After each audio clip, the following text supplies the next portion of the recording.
नमस्कार मित्रांनो, आपण जर ओपन प्लॉट बघत असाल आर झोन, तर ही सोनसंधी आपल्यासाठी आहे.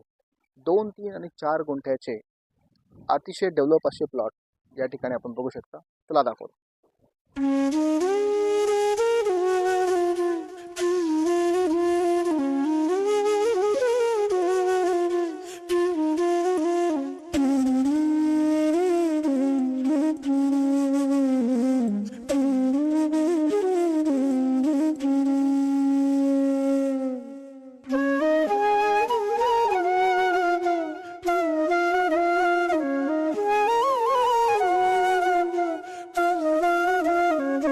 नमस्कार मित्रांनो, आपण जर मालमत्ता खरेदी विक्री करायची असेल, प्लॉट, फ्लॅट, शॉप, रिसेल, नवीन आपल्याला जर का विकत घ्यायचं किंवा विकत द्यायचं असेल, तर कदम रिअल्टर्समध्ये आपण आता संपर्क करा. आम्ही आपला व्यवहार खात्रीपूर्वक पूर्ण करून देऊ. धन्यवाद मित्रांनो.